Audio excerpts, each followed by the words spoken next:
सर्वेभ्यः नमो नमः। अहमस्मि आशीष गर्गः और आज हम पढ़ने जा रहे हैं CBSE संस्कृत कक्षा 8 का प्रथम पाठ, प्रथमः पाठः। प्यारे बच्चों, ये जो पहला पाठ है इसमें सुभाषितानि के बड़े ही सुंदर और जीवनोपयोगी श्लोक बताए गए हैं। तो जिन श्लोकों के अर्थों को और श्लोकों को पढ़ करके और हम जो है तो आगे जीवन में कुछ अच्छा सीखेंगे। तो आइए हम इन श्लोकों को पढ़ें और इनके अर्थों को समझते हैं। सबसे पहले सुभाषितानि का हम अर्थ जानेंगे। प्रथमः पाठः सुभाषितानि। सुभाषित शब्द सु प्लस भाषित, सु यानी सुंदर और भाषित यानी बोला गया है ना, इन दो शब्दों के मेल से संपन्न होता है। सु का अर्थ सुंदर, मधुर तथा भाषित का अर्थ वचन है। इस तरह सुभाषित का अर्थ सुंदर, मधुर वचन है। प्रस्तुत पाठ में सूक्ति मंजरी, नीति शतकम, मनुस्मृति, पंचतंत्रम, शिशुपाल वधम से रोचक और विचारोत्तेजक श्लोकों को संग्रहित किया गया है। तो अब हम जो आगे श्लोक पढ़ेंगे उन श्लोकों को आप लोग बड़े ही ध्यान से सुनेंगे और इन्हें आप याद करने का प्रयास करेंगे। गुणा गुणज्ञेषु गुणा भवन्ति, ते निर्गुणं प्राप्य भवन्ति दोषाः। सुस्वादुतोयाः प्रभवन्ति नद्यः, समुद्रमासाद्य भवन्त्यपेयाः। पहला श्लोक है ये। इसका अर्थ क्या होगा? इसमें बताया कि गुणा गुणज्ञेषु गुणा भवन्ति, ते निर्गुणं प्राप्य भवन्ति दोषाः। सुस्वादुतोयाः प्रभवन्ति नद्यः, समुद्रमासाद्य, समुद्रम आसाद्य, यहाँ पर जो है व्यंजन संधि हो गई, समुद्रम आसाद्य। और भवन्त्यपेयाः, भवन्त्यपेयाः में भी संधि है, कौन सी? यण स्वर संधि है।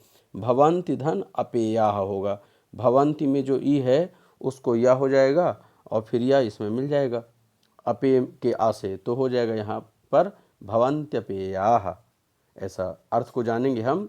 क्या बताया कि गुणी जनों में गुण गुण ही बने रहते हैं, ठीक है, किंतु असामान्य यानी अलग से मिलकर वह उसके जैसे हो जाते हैं। यानी गुण जो होते हैं सामान्य स्थिति में वो वैसे ही रहते हैं, ठीक है, गुण, पर जब वो अलग चीज़ से मिलते हैं, जैसे अगर हम दूध को दूध में मिलाएंगे तो दूध ही बना रहेगा, पर अगर हम दूध को किसी और वस्तु से मिला देंगे तो फिर उसमें जो है शंकरता आ जाएगी, ठीक है, यानी मिलावट उसको हम कह सकते हैं।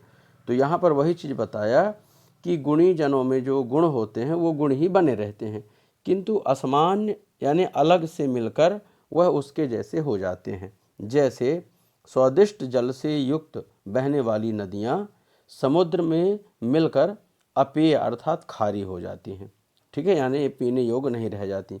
अब जब स्वतंत्र रूप से जो नदियाँ होती हैं वो जब बहती हैं तो आप उसका जल जो है उसके जल का आप पान कर सकते हो, उसको आप पी सकते हो, किंतु जब वो समुद्र से जा कर के मिल जाती हैं तो वह खारी हो जाती हैं, अपेय हो जाती हैं।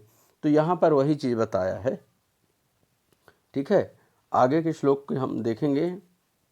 ये जो श्लोक है ये विद्या से संबंधित है, यानी हमारे जीवन में, मनुष्य के जीवन में जो है तो शिक्षा कितनी ज़रूरी है, काव्य कितना ज़रूरी है, यानी अपने व्यक्तित्व को निखारना, अपने व्यक्तित्व को समझना जीवन में कितना सर्वोपरि है, कितना आवश्यक है, यहाँ पर इस बात पर जोर दिया गया है, ठीक है।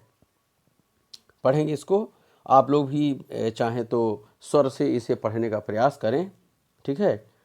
साहित्य संगीत कला विहीनः, साक्षात् पशुः पोच्छ विषाणहीनः, तृणं न खादन्नपि जीवमानः, तद्भागधेयं परमं पशूनाम्। इसको हम एक और लय पे गा सकते हैं। ठीक है। तो कैसे? साहित्य संगीत कला विहीनः साक्षात् पशुः पोच्छ विषाणहीनः तृणं न खादन्नपि जीवमानः तद्भागधेयं परमं पशूनाम।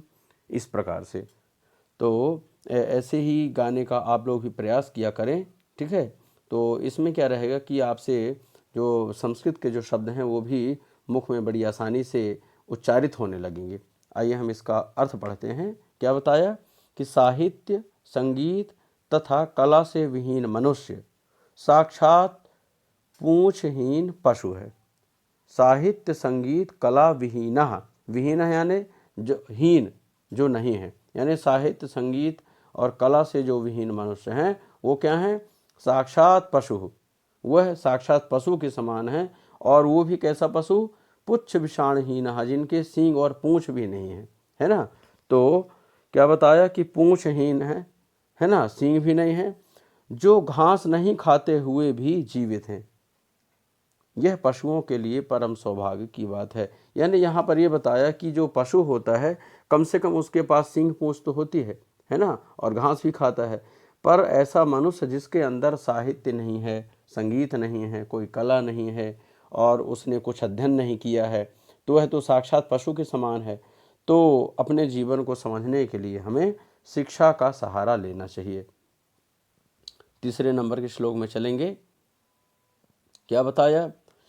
लुब्धस्य नश्यति यशः पिशुनस्य मैत्री नष्टक्रियस्य कुलमर्थपरस्य धर्मः विद्याफलं व्यसनिनः कृपणस्य सौख्यं राज्यं प्रमत्त सचिवस्य नराधिपस्य।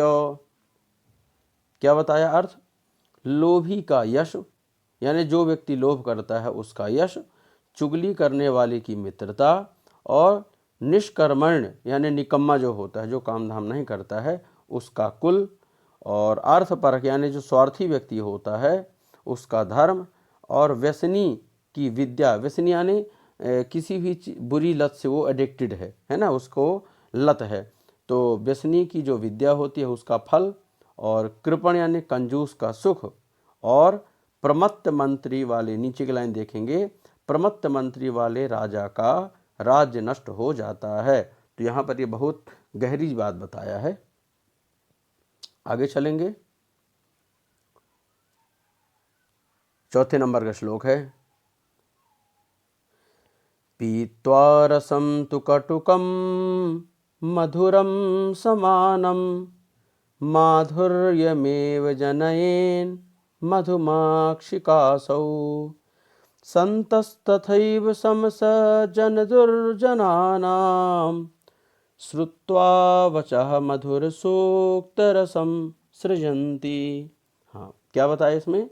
इसमें बताया है कि पीत्वा रसम तु कटुकम मधुरम समानम माधुर्यमेव, माधुर्यम एव, यहाँ पर जो है तो व्यंजन संधि होगी, माधुर्यमेव जनयेन मधु मक्षिकासौ, मधु मक्षिका असौ संतः तथैव सम सज्जन दुर्जनानां श्रुत्वा वचः मधुर सूक्त रसम सृजन्ति। अब हम इसका अर्थ देखेंगे। क्या बताया कि जिस प्रकार कड़वा रस पीकर मीठा शहद मधुमक्खी देती है, भाई देखिए मधुमक्खी क्या करती है, हर प्रकार के फूलों का पराग वो चुनती है, तो उसमें कड़वा भी होगा, खट्टा भी होगा, कसेला भी होगा, मीठा भी होगा, पर उससे जो शहद बनाती है तो शहद कैसा रहता है? वो हमेशा मीठा ही रहता है। तो इसी प्रकार जो है सज्जनों का स्वभाव भी होता है। क्या होता है? उसी प्रकार संत भी होते हैं जो दुर्जनों की कड़वी वाणी भी सुनकर उनसे मीठी वाणी ही बोलते हैं। यानी हमारा देखिए ये प्रत्येक व्यक्ति का स्वयं का व्यक्तित्व होता है कि वह लोगों के साथ कैसा व्यवहार करता है।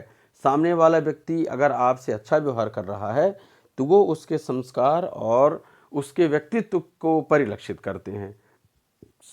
और अगर कोई व्यक्ति आपसे बुरा व्यवहार कर रहा है और आप भी उसके जैसा ही करने लगे तो फिर आप उसी के समान हो जाएंगे।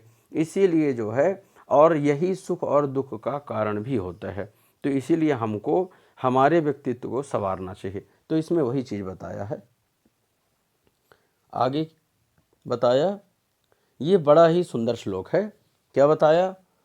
महतां प्रकृति सैव वर्धितानां परैरपि न जहाति निजं भावं संख्यासु लाकृतिर्यथा। क्या बताया?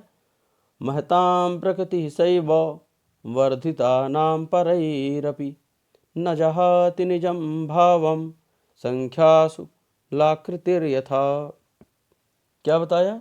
दूसरे के द्वारा प्रशंसित होने या बढ़ाए जाने पर भी, यानी कोई व्यक्ति हमारी प्रशंसा करता है या कोई हमारे लिए बड़े अच्छे अच्छे शब्द बोलता है या हमारा वो अपमान करने लगा, ठीक है, तो हमारे अंदर कोई परिवर्तन नहीं आना चाहिए, जैसा कि अभी पहले श्लोक में हमने समझा है, ठीक है।